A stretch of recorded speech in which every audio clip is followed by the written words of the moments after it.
Hi guys, सब बच्चों को प्यार भरा नमस्कार। कैसे हैं आप सब? मैं सी राहुल गर्ग स्वागत करता हूं आप सब बच्चों का आज के सेशन में।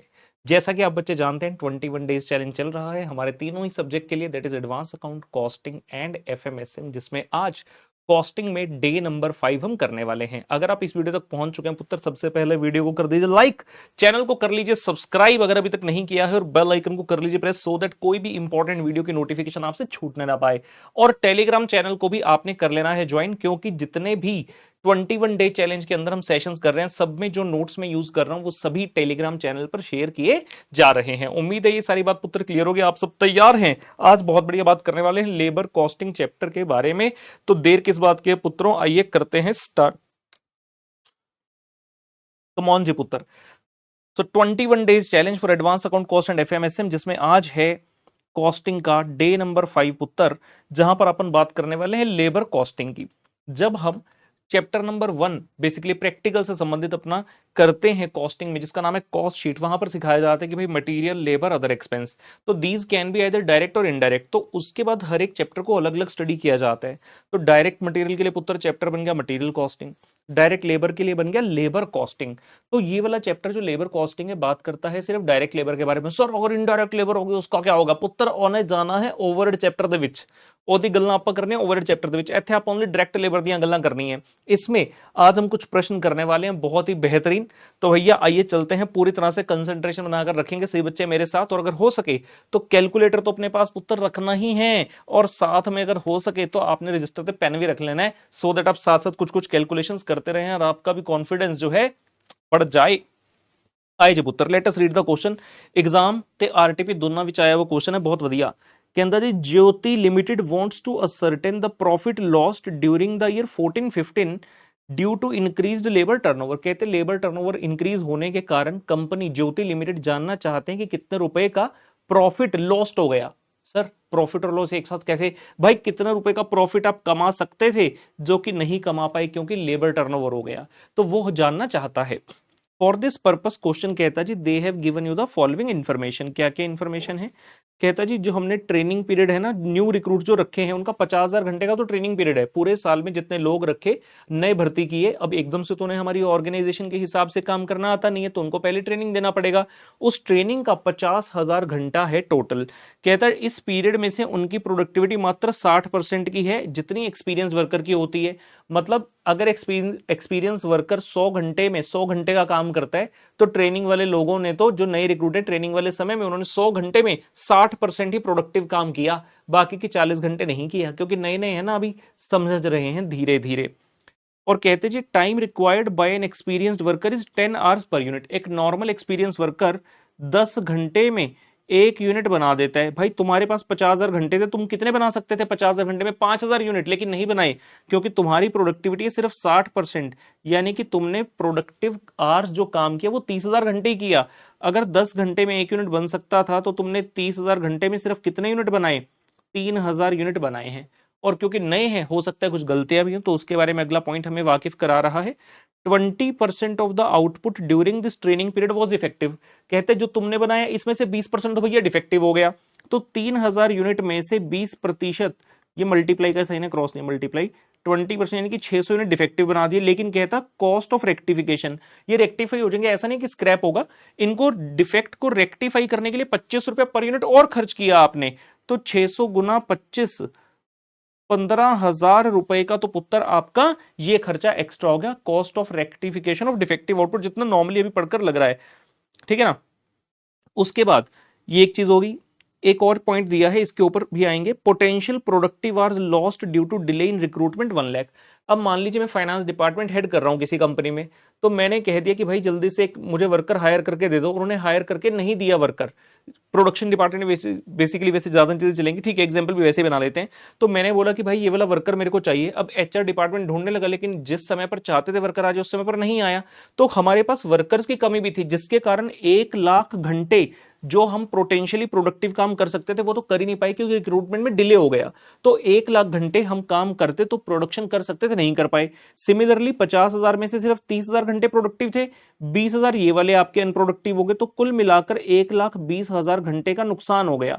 एक यूनिट को बनाने में 10 घंटे लगते हैं, तो 1,20,000 घंटे में आप कितने 12,000 यूनिट बना सकते थे, लेकिन नहीं बना पाए। और अगर आप ये यूनिट्स बनाते तो क्या फायदा होता। सेलिंग प्राइस एक यूनिट का क्वेश्चन कहता पुत्र 180 रुपए का है और पीवी रेशियो है 20%। सभी बच्चे जानते हैं पीवी रेशियो का मतलब क्या है कि आप कितने रुपए का कंट्रीब्यूशन कमा सकते हैं। 180 रुपए की अगर आप सेल करते तो उसमें से वेरिएबल कॉस्ट निकालकर आपको 20% यानी कि कंट्रीब्यूशन पर यूनिट बचता पुत्र 36 रुपए का। तो आप 12,000 यूनिट्स अगर बनाते, इसके ऊपर you could have earned this much of contribution. कितना जानता है जी, 432, आहो जी 4,32,000 रुपए। ये भी हमारा प्रॉफिट लॉस्ट हो गया। बच्चे कहेंगे कैसे, सोचो ना, बड़ा कितना क्लियर है कि जितने प्रोडक्टिव घंटे आप काम कर सकते थे नहीं कर पाए। अगर करते तो 12,000 यूनिट बनते, अगर वो यूनिट बनते तो मुझे उनकी कंट्रीब्यूशन भी आती 4,32,000, लेकिन नहीं आ पाई, तो ये भी तो नुकसान ही हुआ ना। उसके पश्चात ये 3 पॉइंट क्वेश्चन सीधा सीधा बता रहे, कहते हैं एक हमारी सेटलमेंट कॉस्ट है जो वर्कर छोड़ करके उनको इतना पैसा दिया, नए वर्कर को रिक्रूटमेंट करने का खर्चा और नए वर्कर्स को ट्रेनिंग देने का खर्चा। तो ये 3 तो एज इट इज ऐड हो जाएंगे। एक अपने को ये ऐड करना है, ये क्या हो गया जी अपना basically we can say loss of contribution, और दूसरा ये rectification of defective output. Question कहता है जी calculate the profit lost by the company due to the increase labour turnover during that particular year. तो क्वेश्चन करते करते सारा आंसर क्लियर, सिर्फ फॉर्मल अंदाज में देखने किस तरह से हम इसको सजाएंगे। ये लीजिए आपके सामने ये उत्तर में पेश करता हुआ उत्तर नंबर 1 देख रहे हैं कितना साफ साफ लिखा हुआ है, ऐसे लिखते हैं हम क्लास में। हाँ जी, statement showing profit lost by Jyoti limited due to increased labour turnover पुत्र ड्यूरिंग द ईयर 14-15। जैसा मैंने कहा था ये 3 चीजें तो क्वेश्चन ने सीधा सीधा बता दी, सेटलमेंट कॉस्ट, ट्रेनिंग कॉस्ट और रिक्रूटमेंट कॉस्ट। सेटलमेंट, रिक्रूटमेंट और ट्रेनिंग ये तो गिवन बाय क्वेश्चन थी। चौथा और पांचवा हमने खुद करना है। चौथा है जी cost of rectification of the defective output working note 1। ये लीजिए कॉस्ट ऑफ रेक्टिफिकेशन, ये मैंने आपको साथ साथ समझा दिया सारा क्वेश्चन। ट्रेनिंग आवर्स थे 50,000, 60% की प्रोडक्टिविटी है, यानी कि जो बेटा प्रोडक्टिव आवर रहे वो सिर्फ 60%, 30,000 रहे। और क्योंकि प्रोडक्शन 10 घंटे में होती है एक यूनिट की, तो 30,000 घंटे में हम 3,000 यूनिट बना सकते थे, मतलब 3,000 यूनिट बना लिए। बट इसमें से डिफेक्टिव कितना हो गया 20%, यानी कि 600। एंड इस 600 को हमें रेक्टिफाई करने के लिए जो कॉस्ट इनकर करनी पड़ी वो है 15,000 रुपए की। जो इस प्रकार से क्वेश्चन ने कहा उसी प्रकार से इस सिचुएशन को हम टैकल कर रहे हैं, अंजाम दे रहे हैं। तो ये आगे पुत्र 15,000 रुपए का cost of rectification of defective output. उसके बाद जो नई दूसरी महत्वपूर्ण चीज आती है कि कितने रुपए का कंट्रीब्यूशन का लॉस हो गया ड्यू टू अनप्रोडक्टिव आवर। ये लीजिए, तो सेलिंग प्राइस दिया है 180 का, पीवी रेशियो है 20%, यानी कि जो कंट्रीब्यूशन आप पर यूनिट कमा सकते हैं वो हो गया जी 36 रुपए का। इतनी बात पहले निकाल कर रख ली। अब हमने कहा let us see the summary of unproductive hour. तो 2 कैटेगरी में विभाजित कर लीजिए। पहला अनप्रोडक्टिव ट्रेनिंग वाले आर हैं, 50,000 टोटल घंटे थे, 60% प्रोडक्टिव थे, यानी कि 40%, 20,000 अनप्रोडक्टिव हो गए। और पोटेंशियल प्रोडक्टिव आवर्स लॉस्ट हो गए due to delay in recruitment, ये क्वेश्चन ने खुद ही बताया 1 लाख। तो कुल मिलाकर 1,20,000 घंटे का नुकसान हो गया हमारा। आप बच्चे तो सीए के बच्चे हो, घंटों का नुकसान समझ सकते हो। किस दिन 2 घंटे खराब कर दिए तो पता चल जाता है कि भाई 2 घंटे में जितनी मेहनत करके आउटपुट निकाल सकते थे वो वेस्ट कर दिया। अब अगले दिन, उससे अगले दिन थोड़ी ज्यादा मेहनत करनी पड़ेगी सो दैट लॉस को रिकवर किया जा सके। और यहाँ कितने घंटे हैं 1,20,000। 10 घंटे में क्वेश्चन ने कहा 1 यूनिट बनता है, तो आप 1,20,000 घंटे में कितने यूनिट बना सकते थे 12,000 यूनिट। और अगर ये यूनिट्स बनते तो मैं 36 रुपए के हिसाब से कंट्रीब्यूशन भी कमाता, लेकिन नहीं कमा पाया क्योंकि ये आवर्स हमारे अनप्रोडक्टिव रहे। अगर हम इन घंटों में काम करते तो 4,32,000 रुपए की कंट्रीब्यूशन कमा सकते थे। ये भी हमने जाकर पुत्र यहां पर लिख दिया। इन सबको आपने जोड़ देना और ये आ जाएगा पुत्र आपका वैल्यू 9 लाख। तो this is the amount which has been foregone by the organization due to delay, मतलब due to the increase labour turnover. पुराने वर्कर छोड़कर गए, नए वर्कर को हायर करने में टाइम लगा, उनको ट्रेनिंग दिया, ट्रेनिंग में भी उनसे गलतियां हो गई, पूरी तरह से प्रोडक्टिव नहीं रहे, उस सब के कारण आपका 9 लाख रुपए का नुकसान हो गया। ये है ये प्रश्न जी। उम्मीद करता हूं पूर्ण तरीके से क्लियर है। इसके अलावा एक और हमारे पास क्वेश्चन है जी, बहुत ही तांसु क्वेश्चन है। क्वेश्चन नंबर 2 क्या कवे है, कहता जी एसएमसी कंपनी लिमिटेड पुत्र is producing a particular design of toys under the following existing incentive system. ठीक है ना, डिजाइन ऑफ टॉय, खिलौने बनाती है जी, खिलौने। एग्जिस्टिंग सिस्टम क्या है, normal working hours in a week है 48, मतलब 48 आवर्स तो नॉर्मल रखे हैं कि वर्कर 48 आवर्स काम करेगा। लेकिन इतने से काम पूरा नहीं होता हमारा, तो हमने लेट शिफ्ट के भी वर्कर को कहते हैं कि लेट शिफ्ट में काम करे, उसके घंटे हैं 12। और पेमेंट का हिसाब क्या है, जो नॉर्मल वर्किंग वाले आवर्स हैं 48, इसके लिए दे रहे हैं 150 रुपए। और जो ये 12 घंटे हैं लेट शिफ्ट वाले, क्योंकि वर्कर एक्स्ट्रा रुककर काम करे तो उसको मोटिवेट करने के लिए हम कितना दे रहे हैं 300 रुपए। इस तरह से कहानी चल रही है। क्वेश्चन कहता पुत्र average output per operator for 60 hours per week, अगर आप इसका टोटल करो तो कितने हो गए 60 घंटे। तो वो कहता 60 घंटे में जो एक हफ्ते में अवेलेबल हैं इंक्लूडिंग लेट शिफ्ट, उसमें एक वर्कर 80 टॉय बना देता है। 80 टॉय एक पूरे हफ्ते में 60 घंटे में। कहता जी कंपनी की management has now decided to implement a system of the labour cost payment with either the Rowan plan or the Halsey plan. अब ये क्या चीज होती है जी, वाई हल्से और रोवन इज बिंग इंट्रोड्यूस्ड। आपने देखा अभी वर्कर कह रहा है जी 48 आवर्स में नॉर्मल काम कर रहा हूँ, 12 घंटे लेट शिफ्ट में भी कर रहा है।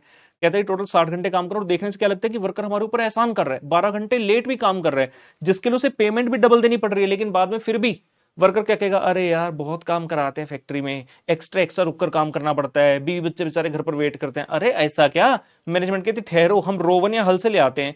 अब रोवन और हल से जो है ये प्रीमियम बोनस प्लान है, जो कहते हैं कि भाई अगर आप काम समय से करके दिखाओगे, बढ़िया करके दिखाओ, तो हम आपको बोनस भी देंगे। इससे क्या होता है, आउटपुट हो जाता है इंक्रीज, क्योंकि वर्कर दिल लगाकर काम करते हैं। लेट शिफ्ट का ओवर टाइम खत्म हो जाएगा क्योंकि हम ये रखेंगे ही नहीं। एंड आपकी जो कॉस्ट है, कंपनी को फायदा क्या है कि कंपनी की कॉस्ट कम हो जाती है, और वर्कर को फायदा क्या है कि उसे बोनस मिलता है। तो वो वाली चीज कहता है कंपनी इंट्रोड्यूस करने का प्लान कर रही है। ठीक है, देखते हैं। The following information is obtained. ठीक है, बताइए जी। Standard time allotted for 10 toys is 7.5 hour. कहते हैं जी 10 टॉय बनाने के लिए आपका स्टैंडर्ड टाइम है 7.5 घंटे, क्योंकि जब भी हल से रोवन लगता है तो उसमें स्टैंडर्ड आपको फिक्स करना पड़ता है कि हम आपसे क्या एक्सपेक्ट कर रहे हैं, जिसके बेस पर हम आपका एक्चुअल परफॉर्मेंस मेजर करेंगे और उसी के तहत आपको पेमेंट करेंगे। कहता जी जो टाइम रेट है 150 रुपए पर आवर है। ये तो कहता है एज यूजुअल पहले भी इतना ही था, अब भी। ये हो गया जी आर, ये क्या है एस स्टैंडर्ड टाइम, ये क्या है आर, आर मतलब rate per hour. Assuming that the work operator works for 48 hours in a week. अब हम यही मानकर चल रहे हैं कि ओवर टाइम नहीं होगा, तो आपका जो एक्चुअल टाइम है वो हो गया 48 आवर्स। और कहता मान लो कि वो 100 टॉय प्रोड्यूस करता है, तो आप वीकली अर्निंग बताइए एक वर्कर की एग्जिस्टिंग सिस्टम में कितनी होगी, अगर रोवन प्लान हो तो कितनी होगी, और हल से प्रीमियम प्लान विद 50% शेयरिंग में क्या होगी। जब भी आप हल से और रोवन करते हैं you need 3 things, T R and S. T question ने बता दिया 48 आवर्स, टी क्वेश्चन ने बता दिया 48 आवर्स, आर क्वेश्चन ने बता दिया 150, और एस कितना आ जाएगा। एस के लिए उसने कहा 10 टॉय बनाने के लिए 7.5 घंटे, और हमें 100 टॉय बनाने हैं, तो 100 टॉय बनाने का स्टैंडर्ड हो गया जी 75 आवर्स। मतलब 100 टॉय बनाने थे 75 घंटे में, लेकिन वर्कर 48 आवर्स में ही 100 टॉय बना दे रहा है। देख रहे हो सिचुएशन, पहले लेट लेट तक काम कर रहा था, अब जिस काम को 75 घंटे में करना था 48 आवर में करके बैठ गया। समझ रहे हैं। तो क्वेश्चन हमें चाहते हैं आप अर्निंग बताओ तीनों ही सिचुएशन में। पहले एग्जिस्टिंग टाइम रेट में, एग्जिस्टिंग टाइम रेट तो बड़ा आसान है, 48 को मल्टीप्लाई करो 150 से और 12 को मल्टीप्लाई करो 300 से, तो एग्जिस्टिंग आ जाएगा आपका। ये लीजिए एग्जिस्टिंग टाइम रेट के हिसाब से नॉर्मल आप 48 आवर्स काम करते हो 150 रुपए पर आवर मिलता है, 7200 टोटल हो गया। लेट शिफ्ट की बात करें तो 12 घंटे काम करते हैं 300 रुपए पर आवर के हिसाब से 3600 हो गया। तो टोटल अभी 10,800 रुपए वर्कर की अर्निंग है, या फिर ऐसे कह लो कंपनी की कॉस्ट है। जो कंपनी की कॉस्ट है वही वर्कर की अर्निंग है in this scenario. B point में उसने बोला रोवन और सी में बोला हल से। अब बी और सी के लिए कुछ कॉमन काम है, वो है ये आपका जो टाइम है एक्चुअल टाइम वो है 48 आवर। क्वेश्चन ने बताया कि 48 आवर्स ही काम होगा। रेट है 1 घंटे का 150। एस की बात करें, क्वेश्चन ने बोला स्टैंडर्ड टाइम 10 टॉय के लिए 7.5 आवर, और हम कितने बना रहे हैं 100, तो 100 टॉय बनाने के लिए कितना स्टैंडर्ड टाइम लगता, यूनिटरी मेथड लगाकर निकाल लिए 75 आवर्स।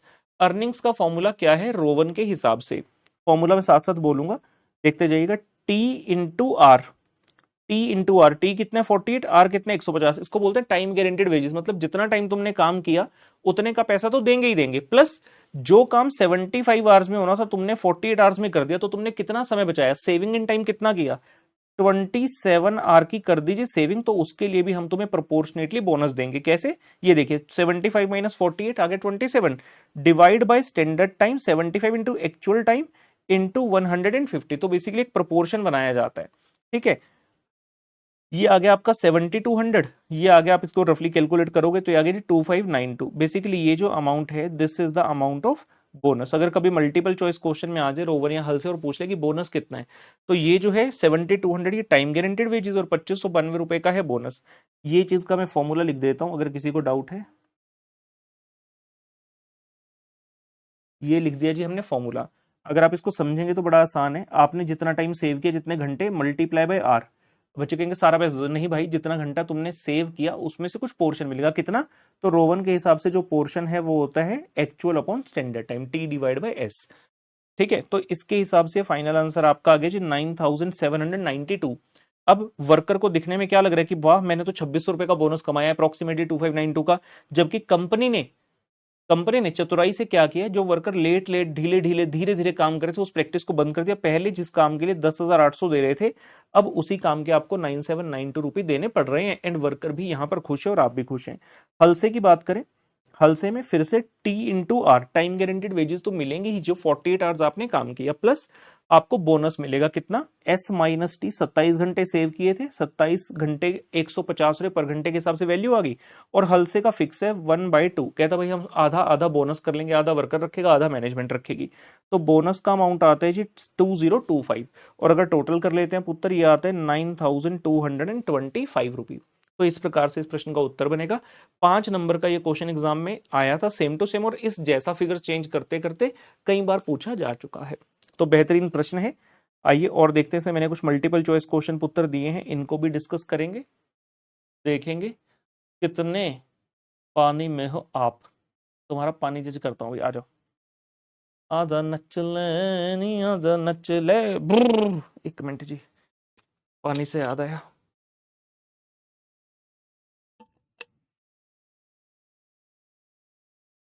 पानी पी लिया जाए।